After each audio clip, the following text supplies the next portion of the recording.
Crafty friends, it's Courtney Brickner, the CV behind the Crafty Brick. Welcome to my YouTube channel. Today I have something very interesting to show you.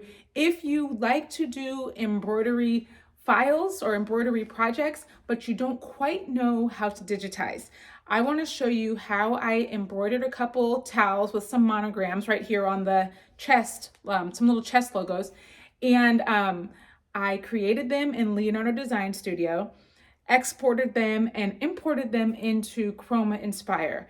And I want to show you how simple it is to create a file outside of Chroma Inspire and bring it in and do the auto digitizing feature. It's not great if you've got like a really detailed file, but if it's a really simple file, especially just like a round monogram, it works perfectly. I've used it quite a few times with multiple styles of designs, and I really like it. I've had a little bit of trouble sometimes when the file is a little bit too detailed. But aside from that, I've had a lot of success, and I want to show you how to do that today. So let's jump into Leonardo Design Studio and I will show you how to do it. All right, the first thing we're going to do is create our monogram, and we're going to go to the text down here, and we've got our round monogram. So we're going to do actually the left side first. And that's going to be a G. Where did my round monogram go? There we go. Left. Apply. And now I want to do the middle.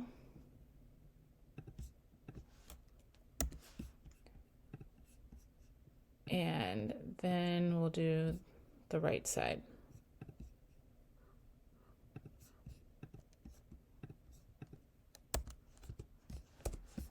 All right, GS. We're going to space them apart evenly. I actually want them to be a little bit closer. Let me zoom in a bit. All right. Perfect. All right. Now we're going to export this. So we're going to say File, Export Artwork. We are going to save it as an SVG, GSE monogram. We'll just save it to our downloads. Oops, GSE. All right, let's save it. Now we're going to go over to Chroma. We're going to open a new file, and then we're going to import artwork. Go to our downloads, and here's our GSE monogram. Got it right there. Now we've got it highlighted. Let's highlight the whole thing. We're going to go up here to the top left to this A with the circle, the auto digitizing. So we'll click auto digitize. Chroma Inspire wants to auto digitize. Yes. And then that is what our digitized file is going to look like. Go up here to this little square here so we can see a realistic, or this cube, we're going to see the realistic drawing of what it looks like. Now I want to go over here. It's got color 21 down here. We would like to switch it to color 11 and then click apply. So I got color 11 from down here where all the colors are. And then we're going to save it. We're going to save it as GSE, a DST file. And we can save that to our downloads also. And then I'm also going to send it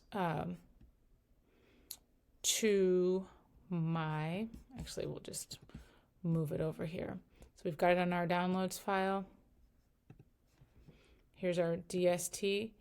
And we will, actually I don't have my file, my drive right here, but we can just move it right over to wherever our drive is.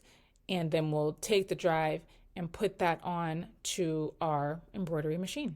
And that's how we do the auto digitizing. And I have found that when you're using simple designs, it works pretty well. Now we're gonna hoop our robe, actually a robe, not a towel like I said before.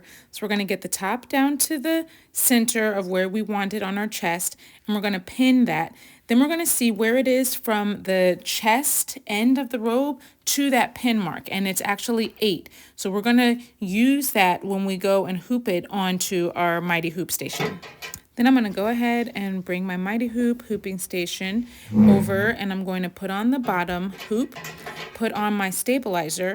So this is going to be our tearaway stabilizer on the bottom.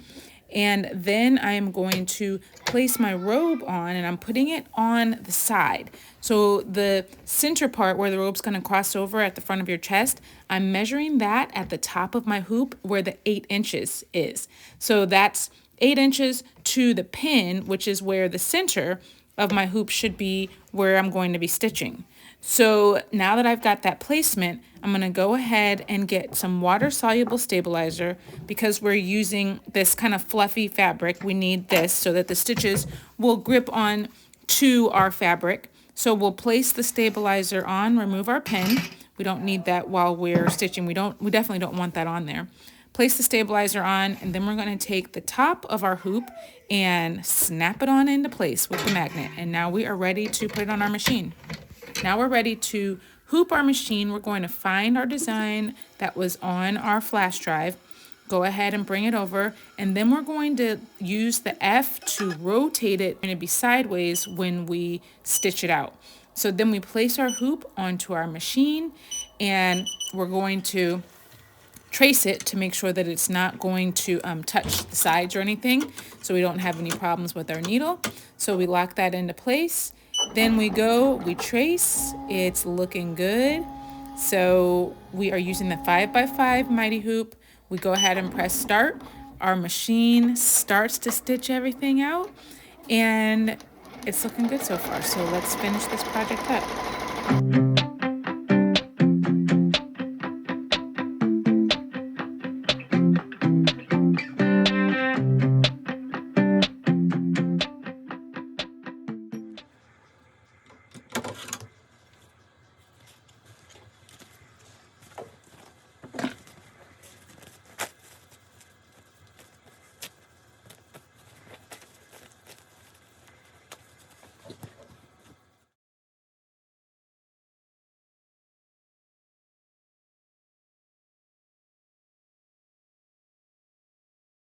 All right, so look, oh my gosh.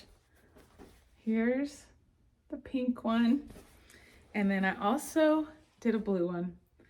They turned out so good. I made them for someone else, but I kind of want to make one for myself now because they're so cute.